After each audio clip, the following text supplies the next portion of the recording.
Estamos iniciando mais um podcast pela nossa Superi Telecom, TV a cabo, canal 20. E hoje nós temos a honra e o prazer de receber Dr. Milton Baldô, psiquiatra. Tudo bem, Dr. Milton? Como é que está? Boa tarde, Toninho, muito obrigado, agradecer a você, ao seu público, obrigado pelo convite, estou muito lisonjeado e feliz por estar aqui, podendo contribuir com um pouco da informação do que nós temos na medicina, na área científica e possamos disseminar essa informação em prol da saúde mental dos nossos ouvintes e passar para frente, para todos nós. Muito bem, Dr. Milton. Dr. Milton, eu sou de uma época antiga, entendeu? Estava te falando, com 80 anos, eu sou de uma época aqui em Valadares que tinha uma meia dúzia de médicos, né? Dr. Xisto, Dr. Milton Zambelli, Dr. Pigawa, Dr. João Shoa, e era tudo... Eram médicos que faziam tudo, né? Parto, fazia trabalho de malária, etc, etc. Com o tempo, né, foi evoluindo a cidade, vieram os oftalmologistas, vieram uma série de especialidades. O senhor é especializado em psiquiatria, né, médico psiquiatra. Conta para nós, doutor Milton, um pouquinho da história da psiquiatria, porque eu sou daquela época que se falava muito em manicômio, falava muito no hospital, doutor Pinel, né? Como é que... Conta um pouquinho da história, assim, como é que surgiu a psiquiatria? Toninho, essa história é uma história muito rica, muito rica. É uma história que a gente tem várias perspectivas importantes, muitas delas pensando pela perspectiva humanista, filosófica. Isso é muito importante para a gente compreender a saúde mental. A gente precisa atravessar muitos assuntos, entre eles, inclusive, o assunto da religião. Não uma religião específica, né? Mas a nossa também, nós estamos num país cristão, o país mais cristão do mundo, se eu não me engano, estatisticamente, e na história do cristianismo, a saúde, ela sempre foi de posse do pensamento místico, do processo religioso. Assim também em outras religiões. Se a gente for pensar aí a ideia dos índios, o cacique era responsável pela cura, ou ainda o xamã, né? Ou quem representasse a parte espiritual. Isso faz parte da maioria das culturas. A saúde, ela faz parte do pensamento. Já eram psiquiatras. Também. Já faziam parte desse pensamento místico.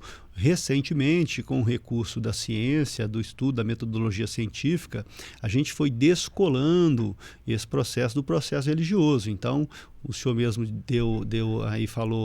contou para a gente da idade, mas eu aos 44 anos me lembro, quando eu era criança, eu tinha um furúnculo na perna e minha mãe me levou na benzedeira. Isso era tratado com reza. Hoje, praticamente, a gente não vai ver isso, talvez numa região mais erma, mas certamente aqui não. Aqui, se o menino tem um furúnculo, hoje você leva ele no posto de saúde, né? Então a gente vem atravessando e fazendo parte aí desse, tudo muito recente.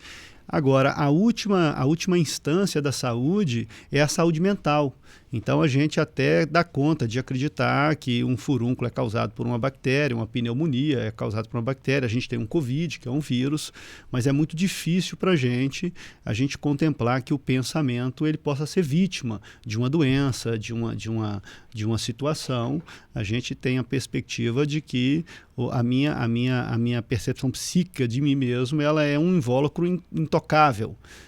E isso é o que a ciência vem mostrando que não acontece.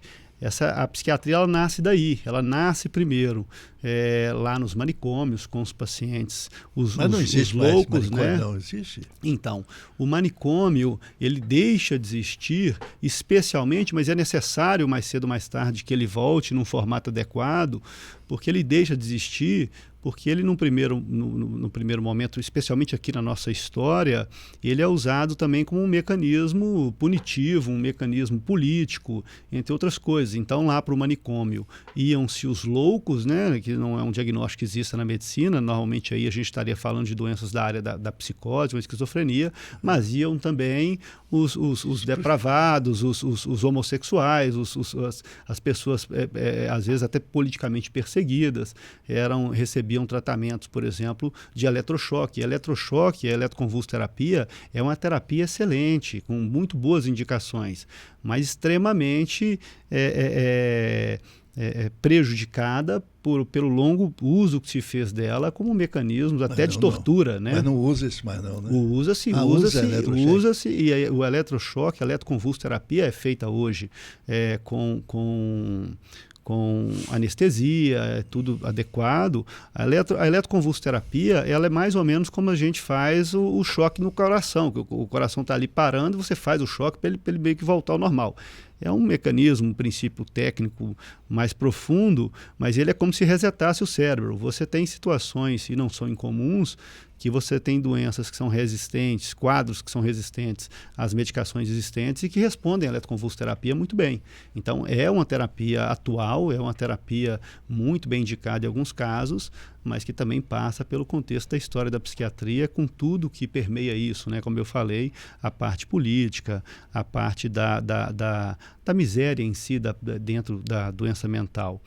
E aí o que eu acho que vem essa grande virada da saúde mental, que hoje a gente vê todo mundo vai ao psiquiatra, quando a gente tem em Valadares hoje mais de 100 médicos atendendo como psiquiatra, é o advento do recurso novo. O primeiro antidepressivo, ele é mais ou menos da década de 70, mas ainda não era uma medicação muito adequada, com muito efeito colateral. Em 1996 surge o Prozac, é o primeiro dos antidepressivos modernos, a fluoxetina. Isso muda muita coisa. É um recurso excelente, você consegue tratar quadros ansiogênicos, quadros depressivos, distimias, que são quadros muito frequentes e que a gente já tinha. Só que não se olhava para isso, né? É claro que a vida moderna, ela traz os seus confortos e traz os seus fardos. Se por um lado eu tenho filhos de 2 anos e 7 anos. E eles não precisam mais tomar vermífugo, pensa bem.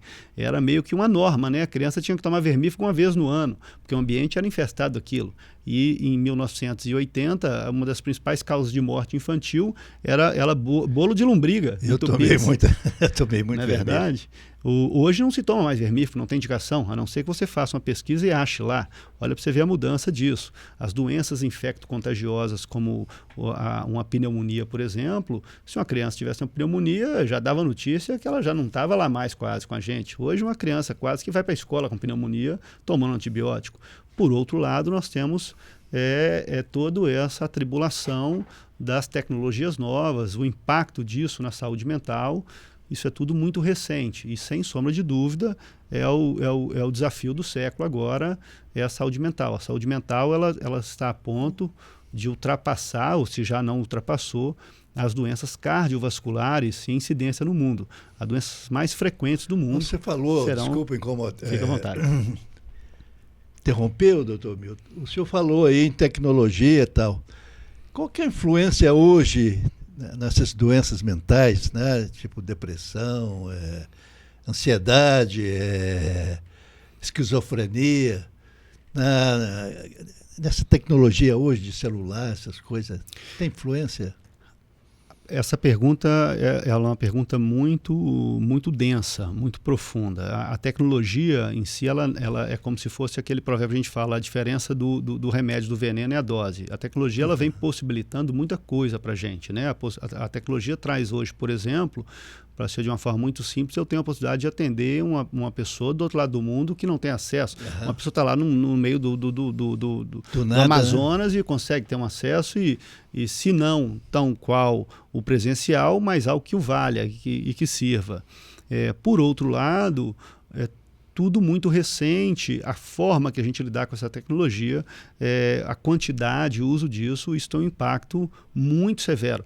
Na minha isso traz nos estudos, mas eu vou falar da minha prática, a maior consequência, a mais danosa consequência da pandemia foram os pacientes de terceira idade que aprenderam a mexer com tecnologia. Então, eu tenho vários casos hoje no consultório de pacientes de 70 anos que não tem histórico de doença mental, não tem nada, e o único fator que você vai encontrar de alteração na vida dele é o abuso de tela nos últimos anos e evoluindo com depressão, transtorno de ansiedade, falta de prazer nas coisas, que são sintomas característicos do abuso de tela. Uma referência que eu faço, que eu percebo em relação à minha própria vida, eu falo que é como se quando eu tinha lá por volta de uns 10 anos e todo mundo sabia que fazia mal fumar, mas todo mundo fumava. Então você ia ao médico, o cardiologista, e ele estava fumando dentro do consultório. Você ia no pediatra e era perigoso ele estar fumando, e você estava com a criança lá dentro. E você não tirava a criança de lá por isso, porque a gente estava acostumado. Você pegava um ônibus com seus filhos, estava o pessoal fumando. Você pegava um avião, as pessoas estavam fumando. Era bacana, né? Então, a gente, apesar de saber que fazia mal, a gente meio que se anestesia pela norma, pela frequência. Aquele comportamento repetitivo, eles nos anestesia para os efeitos. A tela tem muito disso hoje. A qualquer momento, as pessoas estão imersas na tela, e mesmo quando todos os estudos que saem, eles são absolutamente rigorosos em relação aos danos, as pessoas simplesmente a gente não tem olhado para isso. A tela, ela impacta de forma muito negativa os nossos jovens, de todas as idades. É boa, mas tem efeito colateral, né? Eu diria que ela tem muitos efeitos colaterais e é boa também se souber usar, mas ela tem se mostrado bem mais perigosa. A questão dos algoritmos de busca, a tendenciação. Então, você tem estudos que mostram pacientes acima de 65 anos com a propensão maior à suscetibilidade a teorias conspiratórias, né? As grandes referências hoje em uso de tela na adolescência, eles falam que até os 16 anos a indicação é que a menina tenha zero contato, com rede social. Agora, é um desafio você achar uma menina hoje que tenha 15, 13 anos e que já não tenha na rede social. E elas chegam doentes no consultório e já estão. Hoje, não por um acaso, eu atendi uma paciente que eu estou começando um tratamento com ela. Ela tem 15 anos e eu perguntei, ela tem TDAH, é um componente que não combina de jeito nenhum, aí é como se tivesse asma e fumasse, aí é que não dá mesmo. E TDAH, aí, que é? O TDAH é um transtorno bipolar, que a gente chama de déficit de atenção e hiperatividade. É a abreviação, se usa o jargão TDAH. E esse é um dos quadros que ainda se deve evitar ainda mais a questão das telas, por questões técnicas que a gente acho que pode trazer num segundo momento. E aí eu pergunto para ela se ela faz abuso de tela, ela e a mãe dela junto, e ela fala que não. E quando ela faz a soma, ela fala que fica no máximo, juntando tudo, de 2 a 3 horas por dia no telefone. E a gente vai considerar abuso, 1 hora já é um abuso de tela. Você imagina, 2 a 3 horas para mim de 15 anos, que deveria usar zero, que está adoecida no consultório psiquiátrico e considera pouco. E as crianças que você vê, às vezes, a mãe no restaurante conversando com o marido e deixando a criança com o celularzinho na mão. Justamente, é por isso. É contemporâneo, é uma coisa que está em todo lugar. Apesar dos alertas, né, a gente se anestesia por esse processo. Todos nós pais acabamos caindo nesse lugar vez por outra. E a gente já tem estudos mostrando que o uso de tela ele traz sequelas, inclusive irreversíveis, no cérebro. Já tem um estudo relativamente recente, com menos de 1 ano de publicação, ele faz uma comparação de adolescentes que previamente tinham TDAH e adolescentes, pré-adolescentes, se eu não me engano, de 11 anos a 13 anos, que eles fazem mais de 2 horas por dia de uso de celular, e em 4 anos você tem um comportamento muito similar. É como se você tivesse criado um transtorno de neurodesenvolvimento. A verdade é que isso tudo é muito novo, é muito mais denso. A tecnologia ela vem para ficar, obviamente, ela é muito boa, ela nos possibilita estar onde está. O doutor Milton, desculpa Verdade. Atrapalhar o senhor um pouco o raciocínio, Mas, falando de criança, a gente é apaixonado por criança, eu não tenho mais criança, mas tem netos. Tem uma neta de 5 anos, espetacular, Milena. Como é que faz para tirar o celular da criança? Como é que você... Toninho, orienta? A receita com a criança é a mesma desde que você estava lá e era criança ainda. O problema do celular não é a criança, são os pais. É como você conseguir que esses pais tenham energia, tenham a disponibilidade para estar com a criança na hora que ela estaria com a tela, né? A criança, ela não tem escolha, ela não vai lá comprar o celular, o máximo que ela vai fazer é 5 minutos de pirraça depois que tirar a tela. Depois disso, a tendência é ela ir procurando, ela já é naturalmente interessada em alguma coisa. A questão é que, a partir daí, os pais precisam estar lá, né? Dar atenção, eles precisam dar conta daquele processo. E uma criança... Isso não é só na teoria, você faz isso com as suas crianças? Faço isso com as minhas crianças. Você faz judô com as suas crianças? Né? Isso, eu tenho um projeto pessoal, eu procuro, desde que meus filhos nasceram, eu tenho um de 7 anos, um de 3 anos, desde que o primeiro nasceu, eu decidi que eu precisava melhorar meu condicionamento físico para que eu conseguisse estar com eles, de fato. Aos 40 anos já não é um corpo tão inteiro, né? E eu também nasceu em mim um desejo de ter um projeto de 10 anos de esporte com cada um. E eu comecei com o mais velho, o judô. Hoje é um projeto que ele já... Ele contaminou outras pessoas. Nós temos um projeto que está caminhando hoje no Filadélfia, em Governador Valadares, no horário de segunda e quarta-feira, das 7h10 às 8 horas, e nós temos lá um bom número de pais, algo em torno já de 8, 10 pais, e com os filhos a gente treina no mesmo dojo. Obviamente não é o mesmo treinamento. Como é que chama esse projeto? Esse projeto, como foi um projeto pessoal, ele não tem nome. Ele nasce por um desejo, ele nem... a gente até pensa em fazer uma filmation lá e tal, trazer isso. Psiquiatra, você está dando uma prova. Vai dando uma prova, porque você tem que acreditar no que faz, né? Claro. E a ideia da ciência é isso, é a gente sair do pensamento indutivo e a gente aplicar, a gente procurar, ir para a prática. Então, eu procuro estar presente, e para eu estar presente eu preciso me abster da tela. Se eu estou na tela eu não tenho vontade de fazer isso, eu quero ficar na tela, isso é um mecanismo para todos nós. Eu preciso ter vigor físico, porque são 2 meninos, eles correm. Cansa, né? E tem que estar lá. Uma vez que esteja lá, você desenvolve bons momentos, aqueles momentos puxam outros, então a gente já se identifica. Eu tive cria uma intimidade com o filho, né? Uma vivência. Eu tive uma situação interessantíssima com o meu agora. A gente já estava alguns meses fazendo judô e ele teve o período de férias escolares, no meio do ano.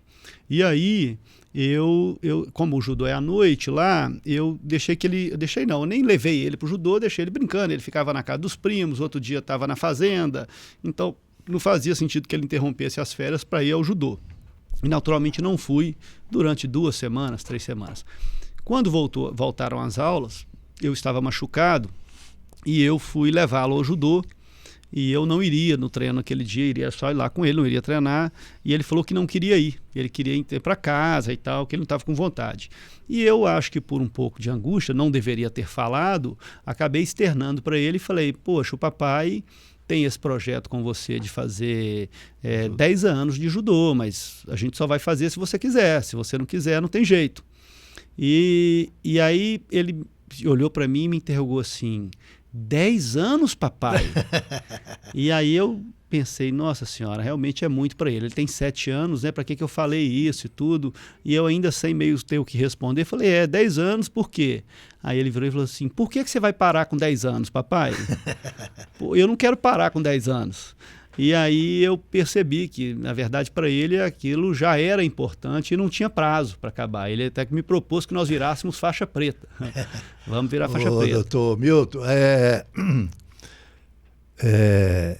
quais são as doenças assim voltadas para doenças, transtornos, mais comum no seu consultório?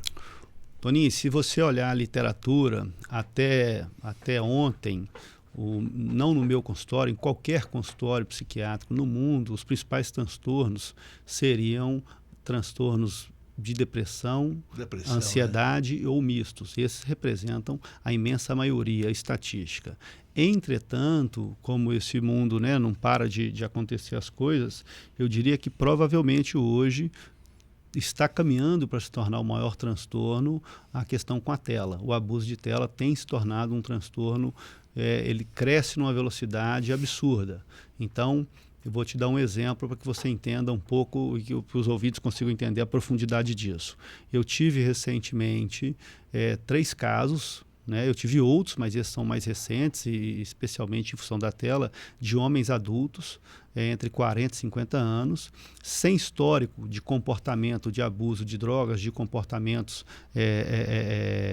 obsessivos, impulsivos, nada disso. Pacientes casados, com filhos, e aí eles vão, como todo mundo faz hoje, usando tela e assistindo série, vai maratonando e joguinho e tudo, e isso vai trazendo uma consequência muito grande para o cérebro, porque as pessoas pensam que a droga ela é consumida. Quando a gente fala que o celular e a tela é uma droga, as pessoas elas tendem a se negar isso. Eles pensam que a droga você tem que consumir, tem que fumar, tem que cheirar, tem que injetar.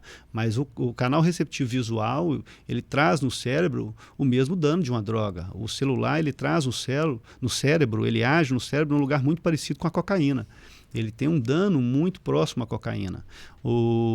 E aí, esses pacientes, não percebendo, vão aumentando o comportamento e passam a fazer o jogo do tigrinho, que tem alguns jogos nessa linha. O jogo do tigrinho, se você pensar a princípio, é uma aposta boba. Você vai entrar no seu celular, vai ficar postando seu dinheiro no joguinho daquele, você vai fazer e vai parar. Mas dentro daquele comportamento que vai evoluindo, ele não percebe. São 3 casos que chegam ao consultório em situações de dívidas familiares, como um paciente de jogo compulsivo que jogou a vida inteira e perdeu tudo no cassino. E aí todos os 3 pacientes, o que é mais interessante ainda, que quando você tira a tela deles e você orienta uma atividade física, regula o sono, os 3 simplesmente já não reincidivam mais, eles melhoram e saem daquela situação. O que não acontece com um paciente, um jogador compulsivo, que tem toda uma estruturação mental propensa àquele comportamento. Isso faz muita diferença porque nós estamos falando do impacto em homens adultos formados, com estrutura de proteção, que é a atenção, cuidado aos filhos, à esposa, ele já tem esse comportamento.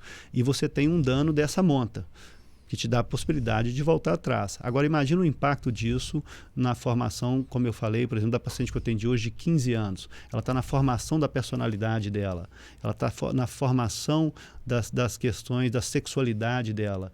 O impacto é muito profundo e irreversível. Está amadurecendo, né? Justamente. Deixa eu te perguntar, e a depressão dos idosos? A depressão no idoso, ela é uma situação que ela se mostra recorrente, ela não é rara, tá? E ela está ligada a alguns fatores, tá? Alguns deles, de fato, não estão sob influência do idoso. Então, a depressão no idoso, muito frequentemente, é um quadro pré-demencial. Então, há pouco tempo atrás, a gente acreditava, quando eu me formei lá atrás, a gente acreditava que o primeiro sintoma mais frequente de Alzheimer era perda de memória. Agora, quando você pega os pacientes com Alzheimer, e vai perceber que o primeiro sintoma lá foi depressão lá atrás, o mais frequente. Entretanto, o que eu vejo na prática com os meus agentes, são muitos pacientes idosos no consultório, é que frequentemente está ligado ao estilo de vida. Então é o paciente de terceira idade. Não tem nada para fazer, né? Justamente. Ele não faz uma atividade física, né? A gente vai ficando mais velho, via de regra, a gente vai ficando menos tolerante. A verdade e não tem problema, né? E aí resolve todo mundo. E fica numa situação de um ostracismo, né? O ser humano ele se movimenta pelo propósito. A gente acha que o final, o resultado é importante, mas o resultado não é muito importante para o ser humano, não.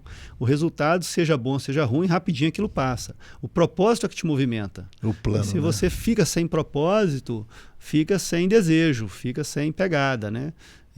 A grande questão, a maior parte das vezes que você vai ver uma depressão na terceira idade, ela está relacionada a comportamentos mesmo. O idoso acaba, a pessoa que passou a vida, quer queira, a gente precisa de uma disciplina, tem que ter uma atividade física, manter uma vida social, né? Quando você fica só por conta do trabalho. Tem que ter um hobby, né? É importante ter um hobby, com certeza é importante ter um hobby. É importante você ter interações sociais para que você tolere isso. Ao contrário do que se é dito popularmente, a gente, quanto mais velho, menos tolerante fica. Né? E se a gente não exercita essa tolerância, se a gente não passa a estar onde normalmente já não estaria, a gente vai passando por um círculo de vida muito curto, muito pequeno. Doutor Milton, nós falamos aí sobre depressão. É porque o nosso tempo é meio curto. Fica à vontade. Então nós temos que... E a gama de perguntas, né, de coisas interessantes.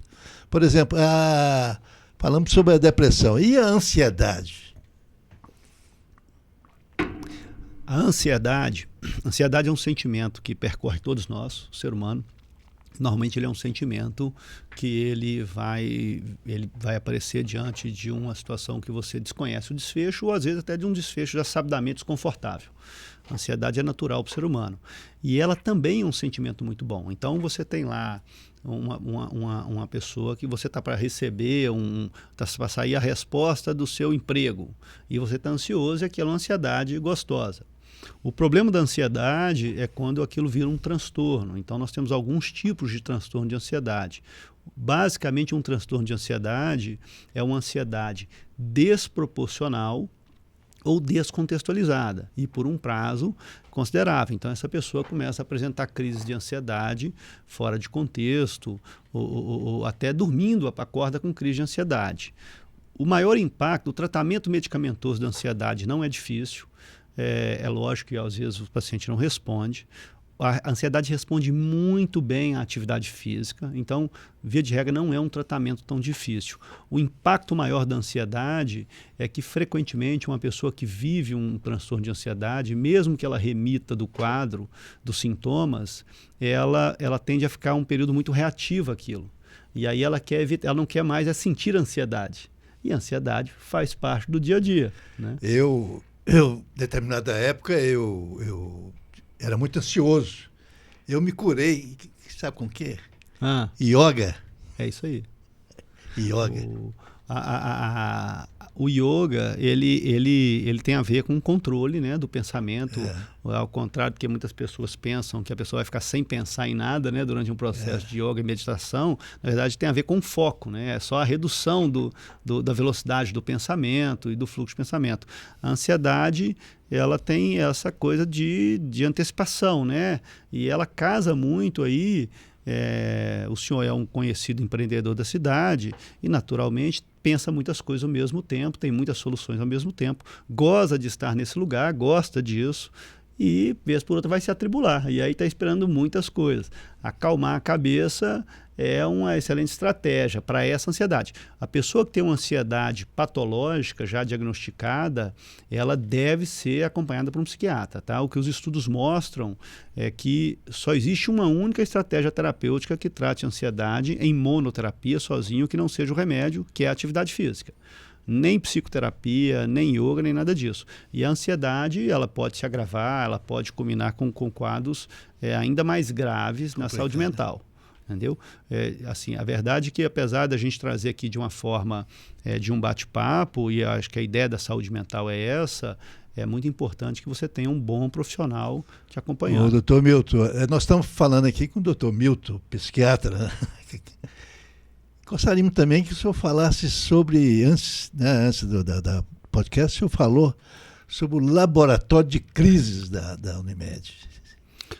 O laboratório de crise da Unimed, Toninho, é um projeto, é uma experiência que eu vi durante a minha formação. A minha formação, ela acontece em um dos berços do CAPS, da psicanálise, da saúde mental no Brasil, que é Betim, é uma grande referência. A nossa região, a Minas, é muito forte, tá, nisso. E lá eu aprendi a lidar com a crise. A minha formação é psiquiatria e saúde mental, que é o manejo das pessoas em crise. E a gente tem uma coisa que é muito importante lá, que é a possibilidade de a gente discutir os casos, a gente conversar. Então, ao final dos atendimentos dos pacientes que estavam em crise, lá a gente sentava, conversava, discutia e via a perspectiva de todo mundo. Quando eu cheguei em Governador Valadares e fiz um acordo de trabalho com a Unimed, o acordo era apenas de consultas eletivas, né? Então você atendia a pessoa e só podia atendê-la daqui a 30 anos de novo, a 30 dias de novo. E isso inviabiliza uma parte importante do treinamento, do tratamento dos pacientes que estão em crise.